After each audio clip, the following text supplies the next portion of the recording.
मुदिता शब्द का जो अभिप्राय हमारे अंदर बैठा हुआ है वह कहीं न कहीं सुख से जुड़ा हुआ है। मुदिता का अर्थ ठीक तरीके से क्या है, किन भावों को या भावातीत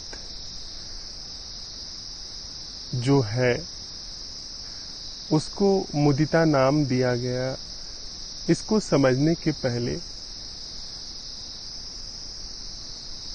हमें यह थोड़ा समझना होगा कि मुदिता क्या नहीं है।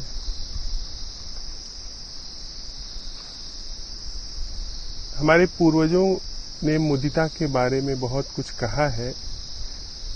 उनमें से थोड़ा सा एक बात का संदर्भ ले लें तो बात ख्याल में आएगी।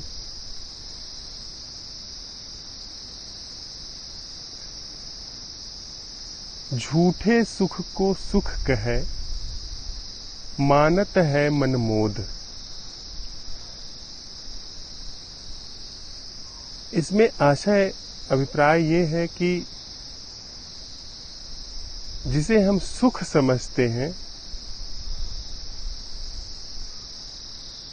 उसको हम मोद मान लेते हैं।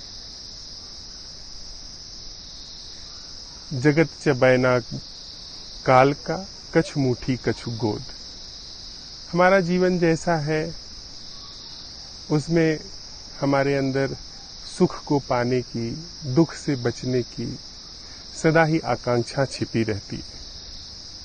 हम कभी यह नहीं समझ पाते हैं कि वास्तव में हमारे अंदर ऐसा क्या है जिसके लिए हमारे भीतर कुछ न कुछ पाने की, कुछ न कुछ होने की आकांक्षा काम करती रहती है।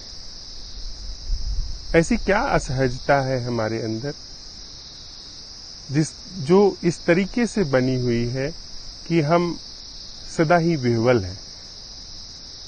हम सदा ही वहां नहीं होना चाहते हैं जहां हम अपने आप को छोड़ सकें। यदि हम अपने को पूरी तरीके से छोड़ देते हैं तो हम असहज हो जाते हैं। इसलिए कहीं और पाने की, कहीं और पहुंचने की हमारे अंदर सदा ही एक दौड़ बनी रहती है।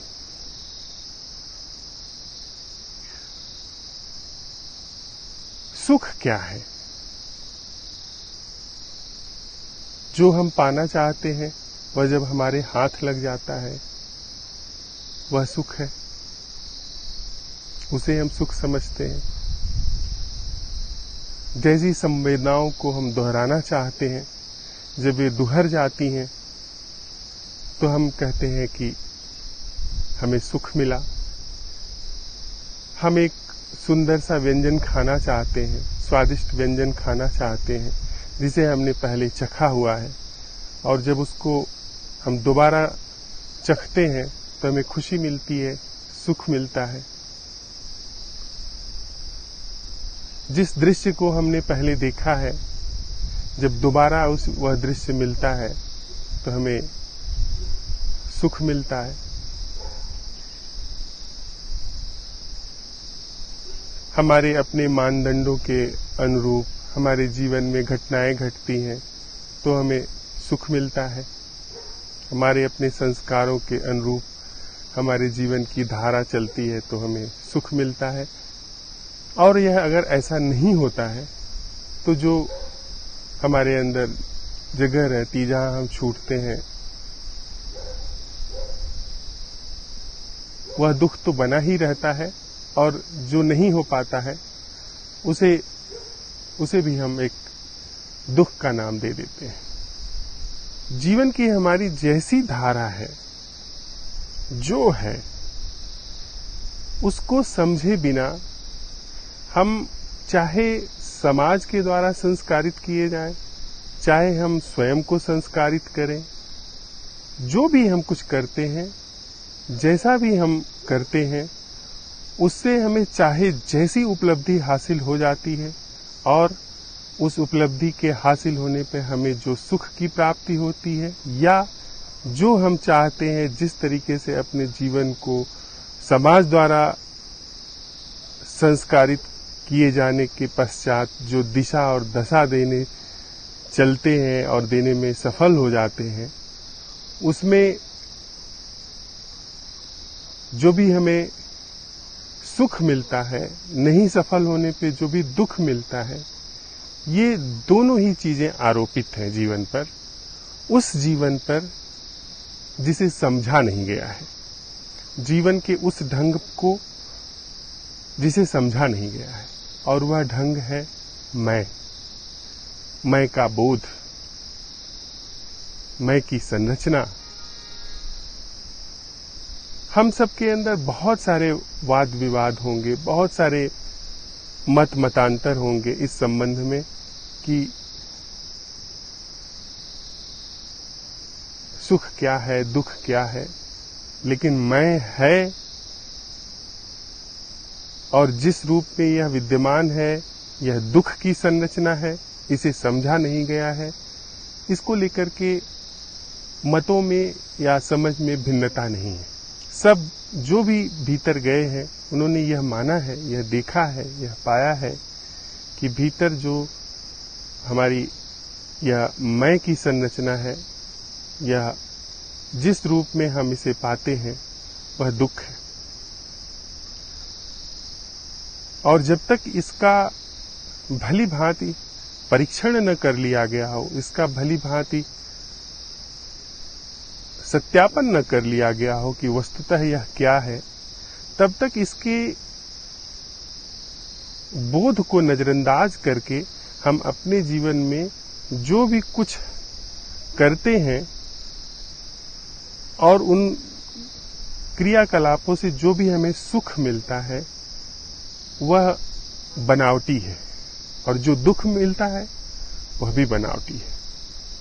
जो सुख ही बनावटी है, तो जिसके मिलने का सुख ही बनावटी है, तो उसके मिलने का अभाव होने पर दुख कैसे सच्चा हो सकता है।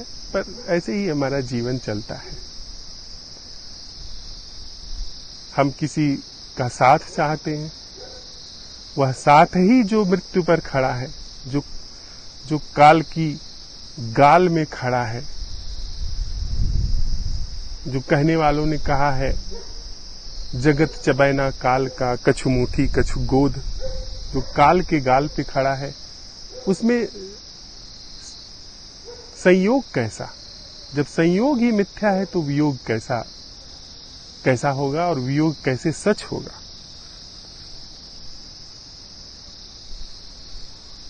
यहां तक साथ साथ चलते हुए हम ये पाते हैं कि हमारे सुख भी बनावटी हैं, दुख भी बनावटी हैं, जिन्हें हम सुख और दुख कहते हैं। फिर हम आकर के अपने उस ढंग पर टिकते हैं जो कि दुख है, जो कि विजातीय है, जो कि हमें असहज किए हुए है। वह है मेरे अपने होने का ढंग। उसकी समझ में जब हम उतरते हैं, हम अपने को जब देखने में उतरते हैं कि मैं क्या हूं, मेरी संरचना का, मेरे इस बोध का निर्माण कैसे हो रहा है।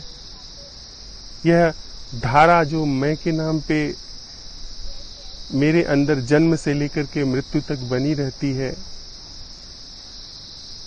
यह धारा क्या है? यह बोध जो हमेशा असहज है, जो हमेशा अकेलेपन का एहसास करता है, जो हमेशा भ्रम में है, जो हमेशा असुरक्षित है, जो हमेशा अनिश्चितता महसूस करता है, यह बोध क्या है? क्या यह बोध जिस चीज को यह महसूस करता है, जिस चीज को सोचता है, उससे पृथक है? या यह बोध इस तरह से निर्मित हुआ है, इसका निर्माण ही इस तरह से हुआ है कि यह जिस चीज को महसूस करता है उसी से बनता है, और इसके मध्य का जो अंतराल है, जो मायावी अंतराल है वह इसे पोषण देता है, वह इसे वह स्थान देता है जहां पे यह मैं का बोध जी सके। वह मानसिक समय देता है जिसमें यह जीवित रहता है। यहां तक हम लोग साथ साथ चलते हुए पहुंचे हैं कि यह मैं का जो बोध है, यह बोध यदि अपने विषय से बंधा हुआ है तो हम कहां पर हैं, हम कहां पहुंचे हैं।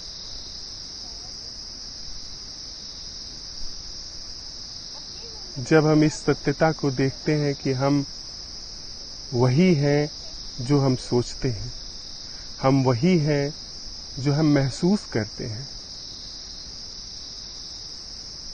हम वही हैं जिसे अकेलापन कहते हैं, हम वही हैं जिसे हम भ्रम कहते हैं, हम वही हैं जिसे अनिश्चितता कहते हैं। हमारा मैं यानी मैं और मेरे दुख के बीच में यह जो विभाजन है वह झूठा है, वह काल्पनिक है। तो हमारी इस दुख की जो मूल मिट्टी है उस मिट्टी का अंत हो जाता है। वह मिट्टी जो मैं से बनती है और वह मैं जो दुख की मिट्टी से बनता है, उसका अंत हो जाता है, उसका समापन हो जाता है। फिर वहां पर जो विद्यमान है, फिर वहां पर जो पाया जाता है, फिर वहां पर जिसका जीवन होता है उसे मुदिता कह सकते हैं। वह ऐसा भाव है या समस्त भावों का अभाव है जिसमें कोई मुदित होने वाला शेष नहीं रहता है। जिसके जीवन में मुदिता का सम्यक रूप से अवगाहन हुआ है, उसे कभी भी इस बात का पता नहीं चलेगा कि उसके जीवन में मुदिता फलित हुई है।